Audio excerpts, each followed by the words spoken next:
So maybe that's why. And maybe that's why. Listen. Maybe that's why I was rooting for Duke to win against UNC the other night. Maybe I still have a grudge against North Carolina for shattering my dreams. Dude, I should totally be a detective. That's what that was right there. I totally broke that down. Yeah, that's what happened. That explains it all. Man, forget sports radio. I'm going to be a psychologist. Ellen says, wow, Eric has went all Dr. Phil on us. That's right. That's right. No, I would never do that. I have a full head of hair. And my accent is not stupid. I want to talk a little bit about, I talked about this guy before on here, and I want to talk about him again. He's a friend of mine on MySpace. He's a guy that worked for ESPN for quite a while, has since just been writing his own blog. And the one he sent me today or yesterday to go take a look at, which I did, was one about Dwayne Wade.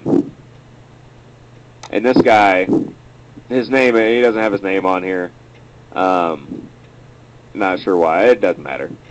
But his site is called Agree to Disagree Sports. That easy. Dot like blogspot.com. Anyhow, check him out. He's on my page. If you go to my MySpace page, the Athletic Supporters MySpace page, he's right there on my top friends. It just says Agree to Disagree. Click on it. Check it out. It's neat. It's neat. It's a neat site, and he writes little blogs, and people reply to him. It's good times, and I read the last one, and he asked the question: is Dwayne Wade overrated? And goes on, just because I like this guy doesn't mean I have to agree with him. Goes on to say that he is. Then goes on to say, yeah, Dwayne Wade definitely overrated. He said not one of the top 10 players in the NBA. If you put any of the other top 10 guys in there, the Heat wouldn't have been so bad this year. And me personally, I disagree, but I don't know. What do you guys think? Dwayne Wade, does he? I mean, he just belongs in the top 10, right? You can't hold this year against him. I mean, so the Heat have only won, 11 games on the season? Ugh. Yep, 11-50. That is, like Simon, that is absolutely dreadful. That is terrible. But still, Wade's been hurt all year.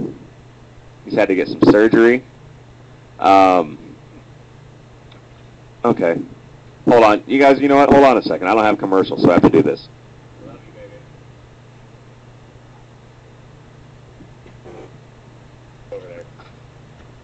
All right. Hey, doing the show from home. Sometimes I gotta kiss my baby. I gotta go meet her for dinner a little later at her mom's house. So that's what that was. No, I totally forgot where I was at. Oh yeah. So Dwayne Wade. I don't think you can hold this against him. He's been injured all year. He has absolutely no help.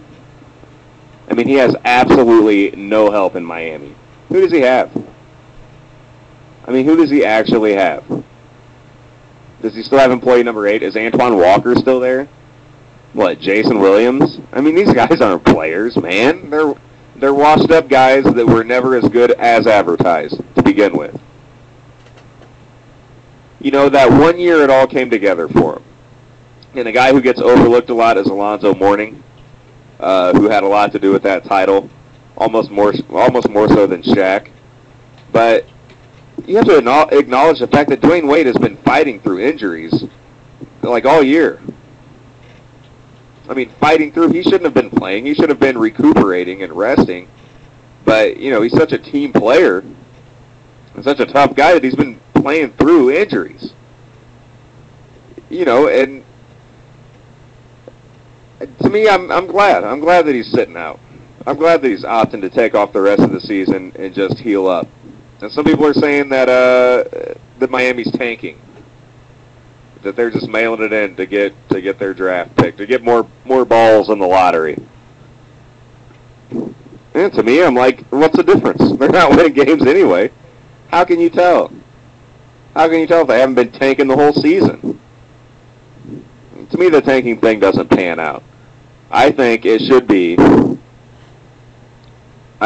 easily be worst team gets a number 1 pick. Forget it. Tank then. Teams aren't just going to tank. Bad teams are bad. They don't have to tank. They go out there and try to win and lose on a nightly basis. Oh, hi, baby. Sorry, I had to kiss Braylon, too. Daddy's got to give kisses. But bad teams don't have to tank. I mean, that's what they do. They lose. How would you be able to tell the difference? If Miami started mailing it in and losing games, how would you even know? I mean, what's the difference between tanking and what they're doing now? And who can honestly make the argument that Miami doesn't deserve the top pick in next year's draft? They definitely do. They're hands down the worst team. I mean, they are brutal. They are